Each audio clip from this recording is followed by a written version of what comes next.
So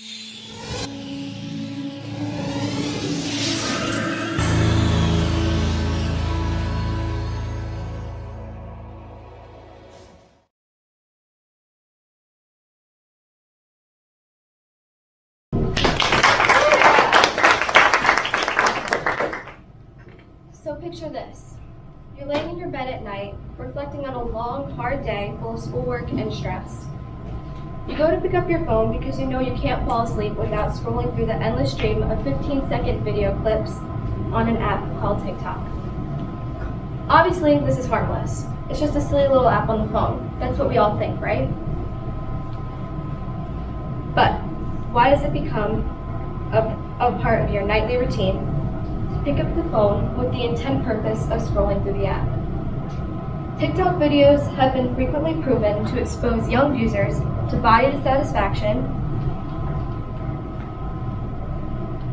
appearance-related anxiety, exercise addiction, and other issues that pose a threat to younger generations who are watching these videos on a daily basis. My biggest question, and I'm sure you all are wondering this too, is TikTok a form of addiction? These short videos provide us with relevant information that simulate a dopamine response. This is based on what we like on the app, of course, whatever you see on your For You page. This process is constantly reinforced by continually supplying us with the more appropriately recommended videos every single time that you refresh your For You page.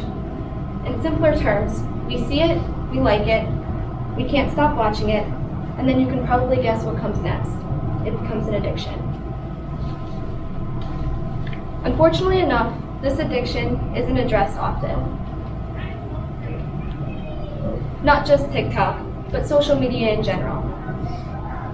In more ways than one, social media apps are the main cause of depression, anxiety, based off of what others who are relative enough on the apps to post. If you compare a 13-year-old today, based off of how they dressed, what they act, what they post, to when I was 13 years old, and I'm sure all of you in the room today can relate to this, the differences are out of this world. This is due to the pressures of social media and needing to fit into the society of the current trends that, of course, are brought up and started on through the app TikTok.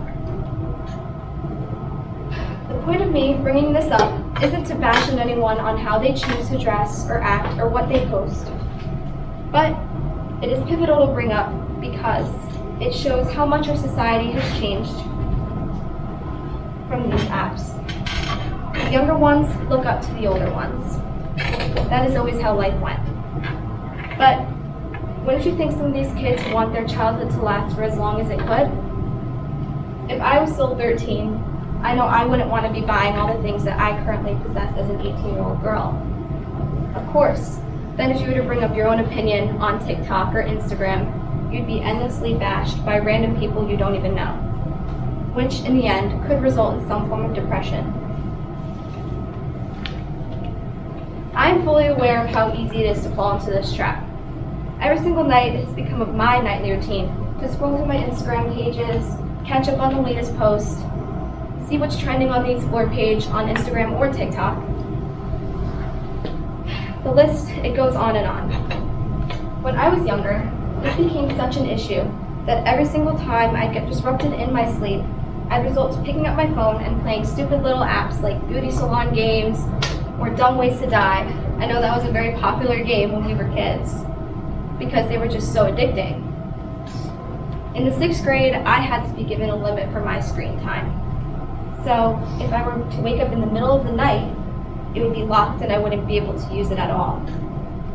It was a feature that my parents had to set up for me because they knew as a young developing child, the reason electronic devices interfere with sleep is because the light that is emitted by those devices is like a wake-up call in the human brain.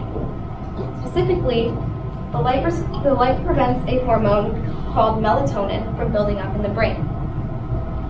Maybe as a society we should utilize this feature a little bit more, and limiting screen time could possibly be a solution that prevents the younger children from falling into the trap of being addicted to social media. I want all of you in this room to take out your phones. Right now.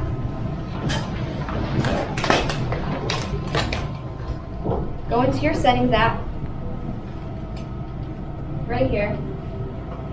Type in the search bar, screen time. It should come up. Click on it. See where your screen time is. Does everyone have it?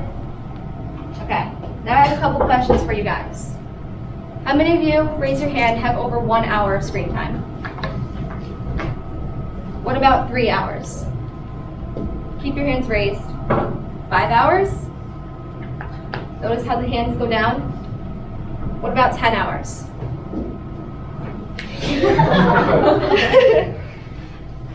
Too much screen time,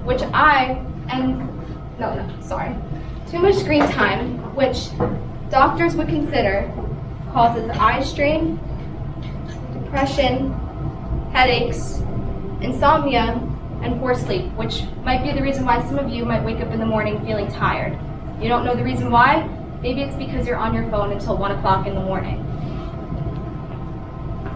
Dr. Tron says social media can be psychologically detrimental. More people seeking external validation that leads to depression and self-confidence issues because the unrealistic Photoshop photos that you see have become the norm of society. Yes, this screen time hack worked for my younger years, but now me being older, I wanted a little bit more freedom. I got my mother to take off the screen time setting when I hit the 8th grade. Mom, you're ridiculous. I don't have any problems sleeping anymore. I'm gonna be just fine. It's what I would continually say to her. And yes, she did finally give in. But a new problem arose when I wasn't waking up in the middle of the night anymore to play games on my phone. The new problem is I wasn't going to bed until 1:30 in the morning, staying on my phone, then having to get up 5 hours later to go to school at 6 o'clock in the morning. If you compare the two, it's almost equivalent. You know, losing sleep from staying up on your phone too late or waking up in the middle of the night to go on your phone and end up using it anyways. TikTok is like a major time dump, and you cannot tell me I'm wrong.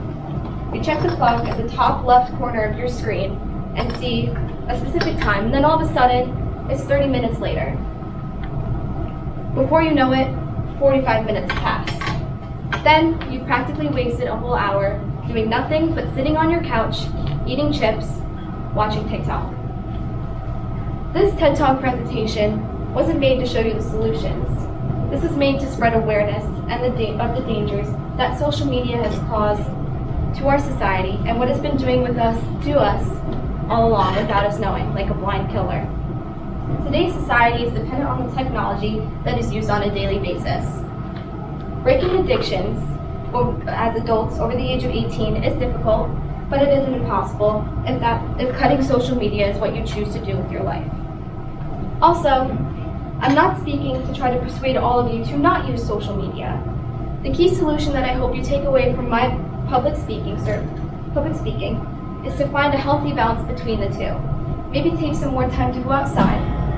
You don't always need to be indoors scrolling through the endless stream of TikTok or looking at unrealistic bikini pictures that are posted by the Kardashians on their $1 million vacations that we all wish we lived in. Life is what you make it. So, set specific limits for yourself. The anxiety, the stress, or depression that you were feeling before, you would be surprised, would be immediately relieved.